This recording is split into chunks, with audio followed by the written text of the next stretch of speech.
Start माता जी। हरे कृष्ण। आज के ड्रामे का शीर्षक है भगवान कृष्ण द्वारा कुबेर के पुत्रों का उद्धार। इसमें नरेटर का रोल कर रहे हैं नंदिनी माता जी, यशोदा मैया का रोल कर रहे हैं सुनीति राधिका माता जी, कृष्ण का रोल कर रहे हैं भारती माता जी, बलराम का रोल कर रहे हैं नेहा माता जी, पुष्पा का रोल कर रही हैं शशि माता जी, चंपा का रोल कर रहे हैं रेखा माता जी, काकी का रोल कर रहे हैं चंदा माता जी और नल कुबेर और मणिग्रीव का रोल कर रहे हैं बिंदु मेहता माता जी। हरे कृष्ण। सर्व आकर्षक भगवान कृष्ण की दिव्य लीलाओं को जब शब्दों की चाशनी में डुबोकर भक्तों की प्रसन्नता के लिए परोसा जाए तो दिव्य आध्यात्मिक आनंद की ऐसी लहरें उठती है जो भक्तों को ही नहीं अपितु भौतिक चेतनाओं में लिप्त जीवात्माओं को भी आध्यात्मिक स्तर की मिठास से भर देती है और उसमें भी उनकी बाल लीलाएं तो मधुरता का मूर्तिमान स्वरूप है।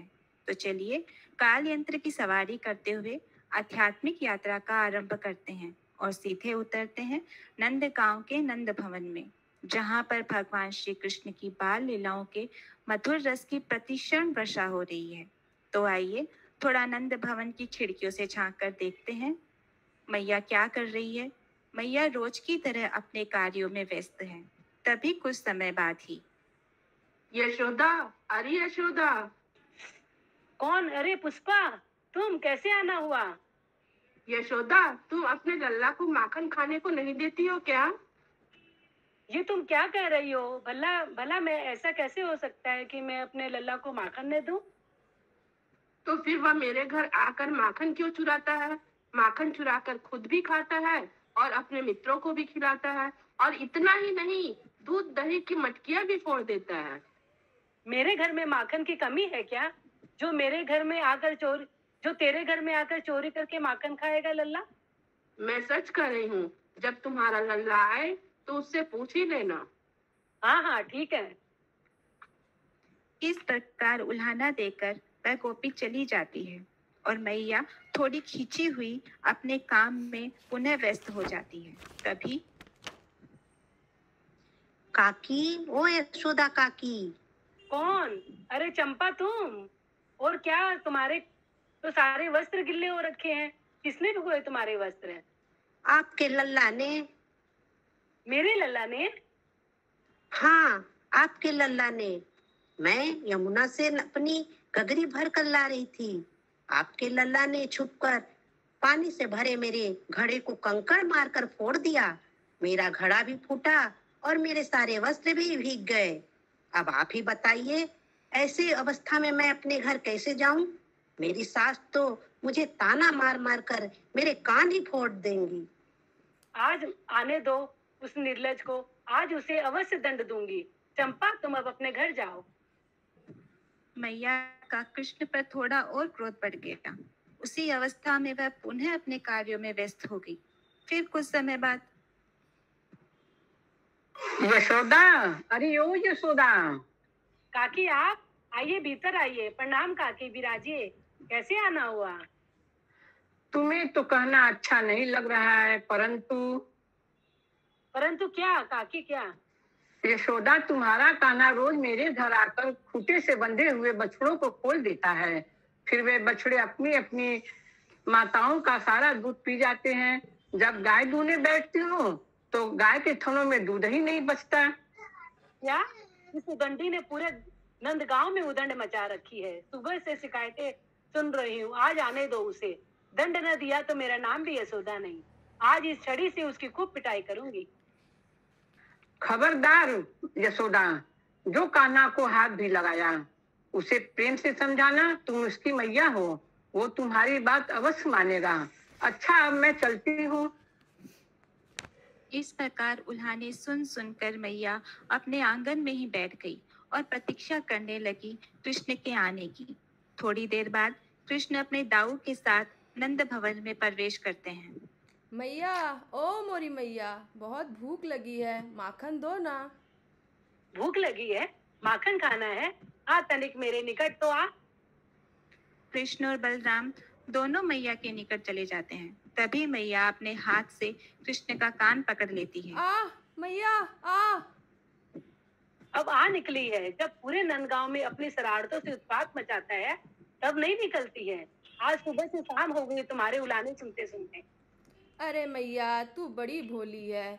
ये सब गोपियाँ झूठ बोल रही हैं। ये सब मुझसे ईर्ष्या करती हैं। पूरे गांव में तुम्हारे लल्ला जितना सुंदर कोई नहीं ना, इसलिए। अच्छा, पूरे गांव में ही क्यों, संपूर्ण ब्रह्मांड में भी तुमसे सुंदर कोई नहीं है। आया बड़ा सुंदर। मुझे भोली कहकर अपनी चतुराई दिखाने की आवश्यकता नहीं है। आज तो मैं तुम्हें दंड देकर ही रहूंगी। मैया, कान्हा को क्षमा कर दो। देखो ना इसका कान कैसे लाल हो गया है, इसे पीड़ा हो रही है। मैया अपने दूसरे हाथ से बलराम का भी कान पकड़ लेती है। कैसा दाऊ है रे तू? जब इसकी पीड़ा से तुम्हें इतनी पीड़ा हो रही है तो जब तुम ये माखन चुराता है तो मटकियां फोड़ता है, तब इसे क्यों नहीं रोकता? अच्छा देख, तो मैं थोड़ा भीतर जाकर आती हूँ, तब तक तुम कान्हा का ध्यान रखना। यह कहीं भागे ना। अगर यह भाग गया तो उसका सारा दंड तुम्हें ही मिलेगा, वह भी दुगुना। मैया इतना कहकर भीतर चली जाती है और कान्हा भागने की कोशिश करते हैं। अरे कान्हा, कहाँ जा रहे हो? सुने नहीं मैया ने क्या कहा? अरे दाऊ जाने दो ना, मैया आज बहुत पीटेगी। नहीं नहीं, मैं तुम्हें नहीं जाने दूंगा, नहीं तो मैया मुझे दंड देगी। अरे दाऊ, संपूर्ण ब्रह्मांड जिससे भयभीत होता है, आज वह इतना भयभीत क्यों हो रहा है? हाँ, भले ही सारा ब्रह्मांड मेरी एक फुंकार से भयभीत हो जाता हो, परंतु आज तो मुझे मैया की फुंकार से भय लग रहा है। इतने में वहां मैया आ जाती है और दोनों को भीतर ले जाती है। भीतर ले जाकर मैया एक कोठरी का दरवाजा खोलती है। कान्हा, आज सारी रात तुम इस अंधेरी कोठरी में बंद रहोगे, यही तुम्हारा दंड है।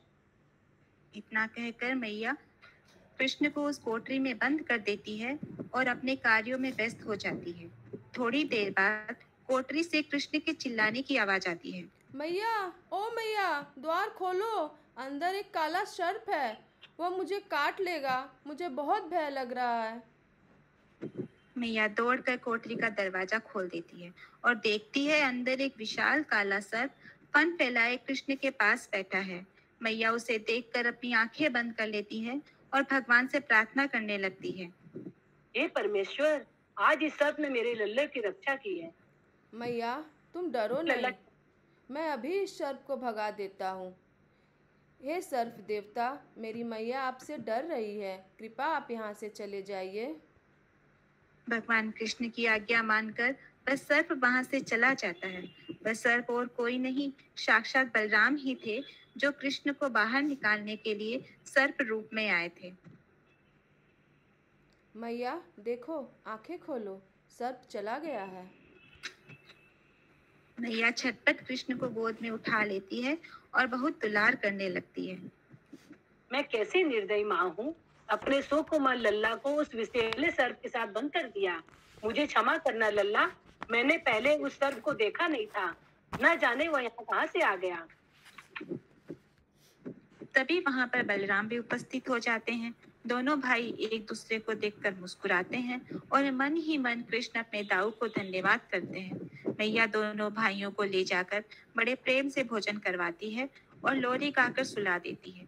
अगले दिन सुबह, आज तो दिवाली है, मैं अपने लल्ला के लिए स्वयं ही माखन बनाऊंगी। लगता दासियों के हाथ का माखन लल्ला को अच्छा नहीं लगता, तभी तो दूसरों के घरों में जाकर चोरी करता। इस प्रकार सोचते हुए मैया दही मतने बैठ जाती है और मन में कृष्ण की ही लीलाओं का चिंतन करने लगती है।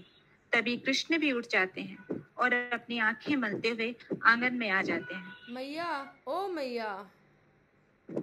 मैया अपने लल्ला की लीलाओं में इतनी लीन थी कि उन्हें कान्हा की आवाज सुनी ही नहीं। तभी कृष्ण मैया के पास जाकर उनकी मथनी पकड़ लेते हैं। अरे कान्हा, तू उठ गया? हाँ मैया, मुझे बहुत भूख लगी है। भूख लगी है, आ मेरी गोद में। मैया कृष्ण को गोद में लेकर दूध पिलाने लगती है। तभी मैया को याद आता है कि वह रसोई घर में चूल्हे पर दूध रखकर आई थी और अब वह उफनने लग गया है। कान्हा तनिक, तुम नीचे बैठ, मैं अभी रसोई से होकर आई। मैया अपने कृष्ण को नीचे धरती पर बैठाकर रसोई घर की तरफ चल देती है। यह बात कृष्ण को अच्छी नहीं लगती है। मैया और मेरे बीच यह दूध दही क्यों आ जाता है? आज इसे नष्ट ही कर दूंगा। इतना सोचते ही कृष्ण ने अपने पास रखी छड़ी उठाई, दूध दही माखन की सारी मटकियां फोड़ने लगी। पूरे नंद भवन के आंगन को सरोवर बना दिया। अब इतना माखन दूध दही कौन खाए? इसके लिए कृष्ण ने एक बांसुरी बजाई और नंद गांव दूध दही माखन का आनंद उठाने आ गए और साथ ही कृष्ण के सखा भी आ गए। जाती है और अपने आंगन की यह दशा देखकर चकित रह जाती है। हाय भैया, यह क्या कान्हा ने सारी मटकियां फोड़ दी। मैया को आया वह देखकर कृष्ण के सखा तो वहां से भाग गए, परंतु स्वयं कृष्ण माखन का आनंद लेने में इतने लीन थे कि उन्हें मैया के आने का पता ही नहीं चला। वे और उनके वानर दूध दही माखन खाने में ही मस्त थे। रुक जा कान्हा, रुक जा, आज तुझे नहीं छोड़ूंगी। आज तुझे दंड दिए बिना नहीं रहूंगी। अगर आज तुझे दंड नहीं दिया तो मेरा नाम भी यशोदा नहीं। मैया ने अपने हाथ में वही छड़ी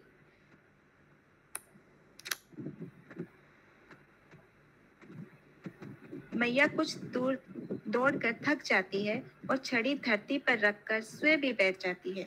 मैया को थका हुआ देखकर कृष्ण भी उनके पास आ जाते हैं। थक गई मैया। तभी मैया एक हाथ से कृष्ण की बाह और दूसरे हाथ से उनका कान पकड़ लेती है। अब आया ना पकड़ में, चल अब घर के भीतर चल। मैया कृष्ण को घर के भीतर ले जाती है और वहीं आंगन में पड़े हुए एक उखल से रस्सी लाकर बांधने लगती है, पर इतनी लंबी रस्सी भी 2 आंगुल छोटी रह जाती है। अरे यह क्या, इतनी लंबी रस्सी थी फिर भी छोटी पड़ गई। कितना मोटा पेट है रे तेरा। मैया दूसरी रस्सी लाती है, दोनों को मिलाकर फिर बांधती है, रस्सी फिर छोटी रह जाती है। ऐसा बार बार करती है। हर बार रस्सी 2 आंगुल छोटी रह जाती है और वह थक कर पसीने से लथपथ हो जाती है। मैया ला मैं बांध देता हूँ। तुम बांध लेगा। हाँ मैया। कृष्ण रस्सी के दोनों सिरों को पकड़ते हैं और खींचकर गांठ मार लेते हैं। इस प्रकार वे स्वयं ही बन जाते हैं। देखो तो इतनी देर को पेट फुला रहा था और अब कैसे बंध गया। अब तुम यही बंधा रहे जब तक कि मैं यमुना में स्नान करके न आ जाऊं। मैया अपना घड़ा उठाती है और यमुना जी की तरफ चल देती है। तभी कृष्ण अपने बल से उस उखल को धरती पर लुढ़काने लगते हैं और आंगन में खड़े 2 वृक्षों के बीच ले जाते हैं। वह उखल दोनों वृक्षों के बीच फंस जाता है। भगवान कृष्ण जब बलपूर्वक उस उखल को दोनों वृक्षों से निकालते हैं, तभी वह वृक्ष उखड़ जाते हैं और उनमें से नल कुबेर और मणिग्रीव प्रकट होते हैं। हे वासुदेव श्री कृष्ण, हे त्रिलोकीनाथ, आपको हमारा कोटि कोटि प्रणाम। हम कुबेर पुत्र नल कुबेर और मणिभद्र हैं। नारद मुनि के समक्ष अशिष्टता का व्यवहार करने के कारण हमें इसमें जड़ रूप में हो गए हो जाने का श्राप मिला था, परंतु क्षमा याचना करने पर उन्होंने ये आशीर्वाद भी दिया था कि जब आप द्वापर युग में स्वयं अवतरित होंगे तब आपको चरण कमल के द्वारा हमें इस श्राप से मुक्ति मिलेगी। और आज वह शुभ दिन आ गया है। सबसे न्यूनतम होनी प्राप्त होने पर भी हमने आपकी बाल लीलाओं का दर्शन हुए, जो बड़े बड़े के लिए भी दुर्लभ है। भक्तों के द्वारा दिए हुए श्राप भी आशीर्वाद के समान होता है। नारद मुनि की कृपा से हमें आपका बाल रूप का दर्शन हुआ है और आपका चरण कमल से हमारा उद्धार हुआ है। आपको कोटि कोटि धन्यवाद प्रभु। तुम दोनों का कल्याण हो वस्त। तुम दोनों अब अपने धाम को वापस लौट जाओ। जो आगे प्रभु। इस प्रकार आकाश मार्ग से एक सुसज्जित विमान आता है। नल कुबेर और मणिग्रीव दोनों उसमें बैठकर अपने लोक को चले जाते हैं। तभी आकाश मार्ग से पुष्पों की वर्षा होने लगती है। स्वर्ग के सभी देवता करताल मृदंग आदि बजाने लगते हैं और सभी अप्सराएं नृत्य करने लगती है। ब्रह्मा शिव नारद सभी देवता आदि इस प्रकार भगवान की स्तुति करने लगते हैं। श्री कृष्ण कृष्ण गोविंद हरे मुरारी, हे नाथ नारायण वासुदेव, कृष्ण